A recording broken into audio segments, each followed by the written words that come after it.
Most men come to the market wanting excitement. They want noise. They want action. I came wanting freedom, and freedom required discipline. I turned $100 into $20,000 in 30 days. Not by gambling, not by chasing every flashing candle, not by believing I was smarter than the market. I did it by waiting, striking, and protecting capital as if it were oxygen. Before you romanticize that number, understand this. The transformation was not in the account. It was in my behavior. When I started that 3-0-day run, I made one decision. I would trade only the cleanest setups. If it wasn't obvious, I would not touch it. If I had to convince myself, it was forbidden. Small accounts don't die from bad strategy. They die from impatience. The first rule was simple. Trade momentum only. Not hope, not opinions. Momentum. I focused on assets that were already moving aggressively. Stocks and crypto pairs breaking out of tight consolidation ranges with unusual volume. I scanned every morning for three things: explosive volume, clean structure, and room to run. If an asset had already proven it could move 20–40% in a matter of days, it went on my watch list. I was not predicting, I was aligning. The second rule: wait for the pullback after the breakout. Beginners buy the first green candle. Professionals wait for the market to breathe. When price breaks a key level with force, it almost always retests.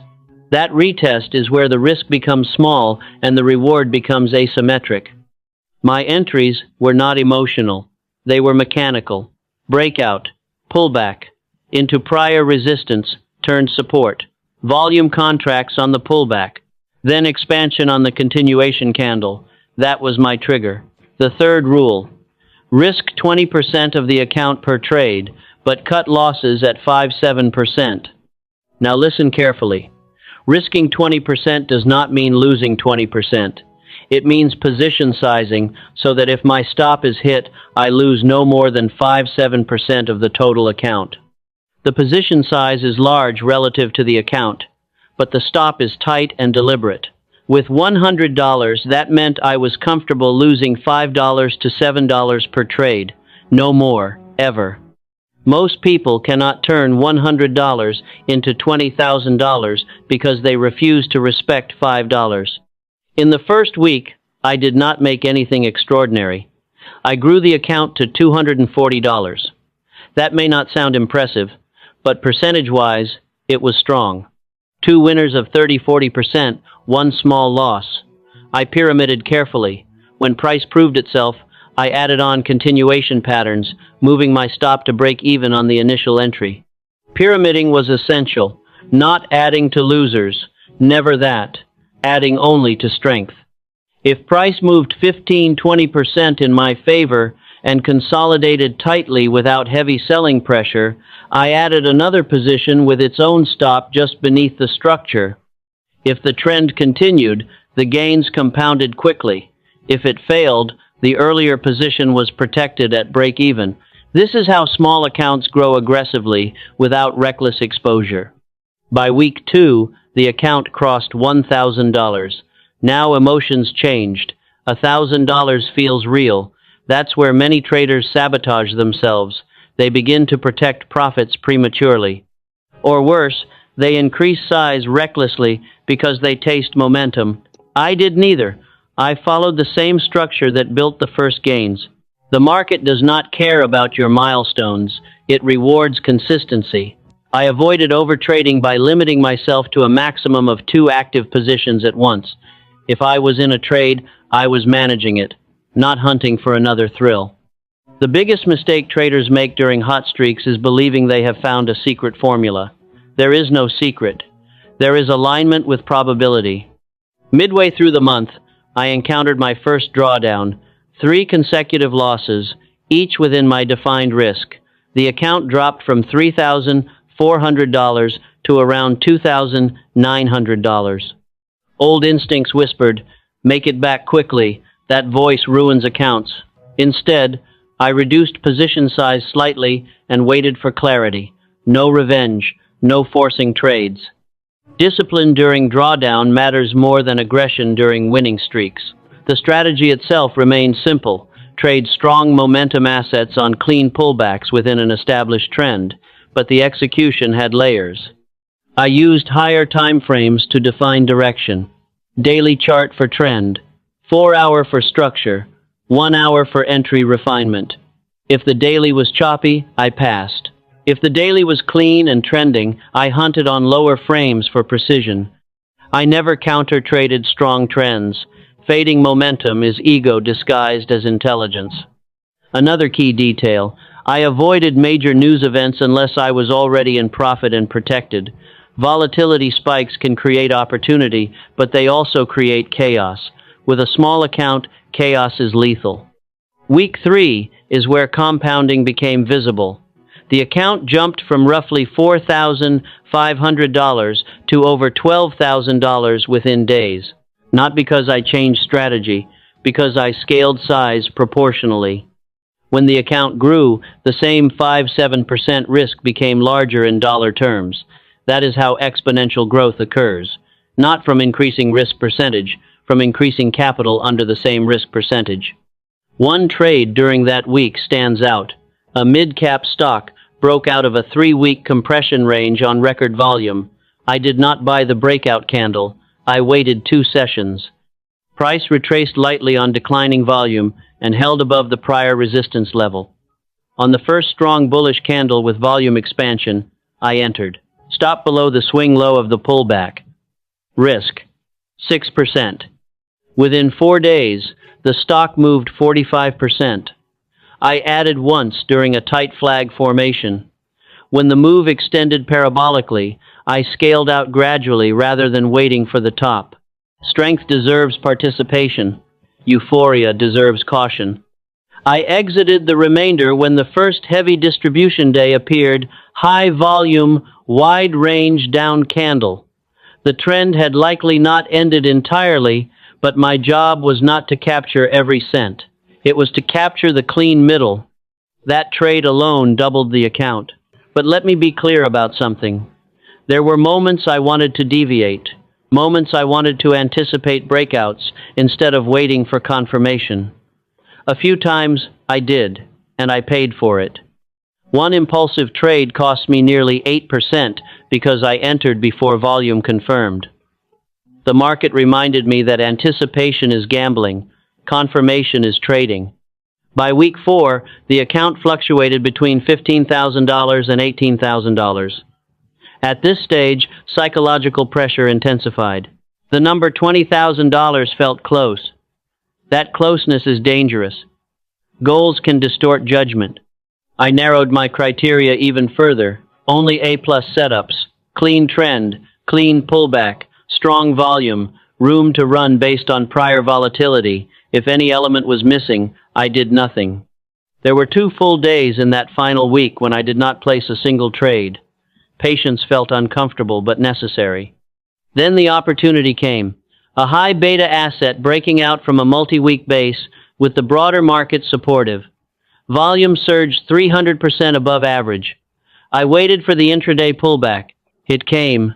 Shallow. Controlled. Entry triggered on a strong engulfing candle. Stop placed precisely below structure. Risk just under 6%. The move was explosive. Within 48 hours, price advanced over 60%. I added once on a tight consolidation. By now, the account size amplified the dollar impact of percentage gains.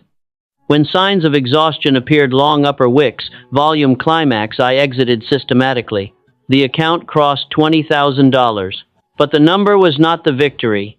The obedience was. Now let me dissect the exact pillars that made it possible. First, asymmetric risk to reward. I refused trades that did not offer at least 3-to-1 potential. If I risked 6%, I needed a realistic path to 18% or more. Many delivered far beyond that because I traded momentum. Second, strict stop placement. Stops were placed based on structure, not emotion. Below swing lows in uptrends, above swing highs in downtrends if shorting. If structure broke, my thesis was invalid. No debate. Third, pyramiding only in profit. Adding to winners accelerates growth. Adding to losers accelerates ruin. Fourth, market selection.